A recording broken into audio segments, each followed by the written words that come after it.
किस तरीके से जब चार धाम यात्रा अपने समापन के कगार पर है तो परिस्थितियां रही, समझने की कोशिश करते हैं हमारे सहयोगी पंकज राणा से, क्योंकि जो ग्राउंड रिपोर्ट है वो क्या इशारा करती है ये पता चलेगा पंकज से। तो पंकज, देखा जाए ओवरऑल इस बार की यात्रा को लेकर के तो किस तरीके की बातचीत चल रही है आम लोगों में, जो यात्रा को लेकर काफी एक्साइटेड भी थे क्योंकि 2 साल के बाद मौका मिला है। इसलिए तो देखिए, इस बार की जो यात्रा रही है बहुत सुगम और बहुत अच्छी यात्रा मानी जा रही है, क्योंकि ये यात्रा की जो अच्छी खबर है वो इस बात से लगाया जा सकता है कि जो 42 लाख से ज़्यादा यात्री पहुँचे हैं वो साफ तौर पर बता रहे हैं कि यात्रा बहुत अच्छी और सुगम रही है। क्योंकि चारों धामों में देश भर के यात्रियों की, तमाम श्रद्धालुओं की आस्था जुड़ी होती है और सबसे अच्छा माना जाता है कि यात्रा सुगम रहे और सुरक्षित रहे। और वो मैसेज सरकार ने देने की कोशिश की थी कि बेहतर तरीके से यात्रा को कराया जाए, ताकि एक मैसेज पूरे प्रदेश भर में, पूरे देश भर में जाए कि चारधाम यात्रा सुगम और सुरक्षित है। उसी को लेकर व्यवस्थाएं सरकार ने पहले से ही बनाई थी। 1-2 घटनाओं को हम छोड़ दें तो यात्रियों की संख्या ने ये मैसेज पूरे देश भर में दे दिया है कि यात्रा बहुत अच्छी रही है और सुगम रही है। आने वाले वक्त में इस यात्रा को और सुगम बनाने के लिए व्यवस्थाएं की जा रही हैं। और जिस तरह से अगर हम ये देखें कि जब प्रधानमंत्री नरेंद्र मोदी 2 धामों में आए थे, बाबा केदारनाथ के दरबार में आए थे और भगवान बद्रीनाथ के दरबार में आए थे, उसके बाद से पूरे देश भर में एक बड़ा मैसेज ये गया है कि एक आस्था के तौर पर, आध्यात्मिक तौर पर भगवान बद्रीनाथ के और बाबा केदारनाथ के दर्शन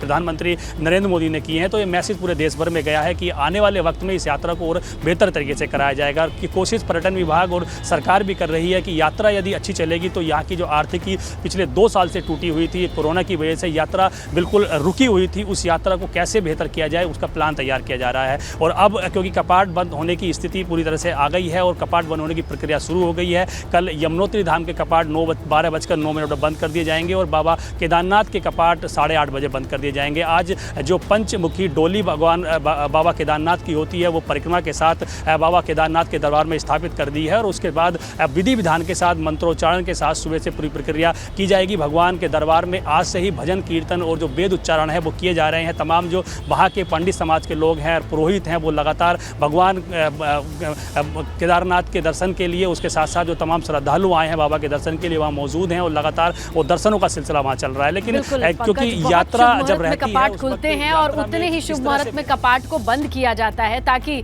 अगले साल इंतजार किया जाए। 6 महीने के बाद इंतजार किया जाता है कि बाबा के दरबार पर लोग फिर से हाजिरी लगा पाएं। शुक्रिया पंकज तमाम जानकारी के लिए। तो देखिए, कल सुबह विधि विधान से केदारनाथ के कपाट भी बंद हो जाएंगे। उससे पहले केदार धाम में श्रद्धालुओं की भारी भीड़ उमड़ी हुई है। बाबा केदार के आखिरी दीदार के लिए लोग पहुंच रहे हैं और कल सुबह 8:30 बजे कपाट बंद कर दिए जाएंगे। सेना की भक्ति में बैंड धुन के साथ बाबा की पंचमुखी विग्रह उत्सव मूर्ति की आप बात करें तो यात्रा विभिन्न पड़ाव से होते हुए प्रथम रात्रि प्रवास के लिए रामपुर पहुंचेगी। कपाट बंद होने से पहले बाबा केदार के दर्शन को लेकर श्रद्धालुओं का तांता लगा हुआ है। बाबा केदार की भोग मूर्तियों को चल उत्सव विग्रह डोली में विराजमान किया गया है। इसके उपरांत विधि विधान से बाबा की डोली को मंदिर के सभा मंडप में विराजित किया गया है, जहां तीर्थ पुरोहित समाज विधि विधान से कपाट को बंद करने की प्रक्रिया शुरू कर चुके हैं।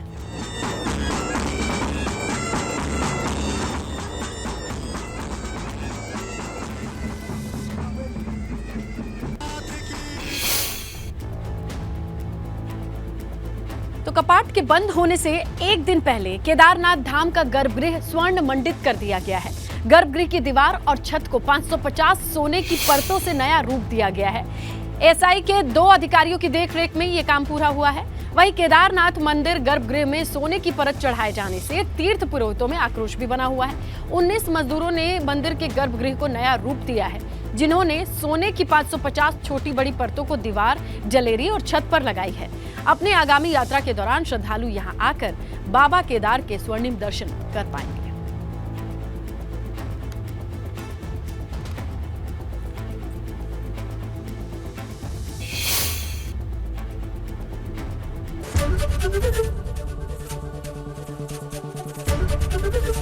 एबीपी गंगा, खबर आपकी, जुबान आपकी।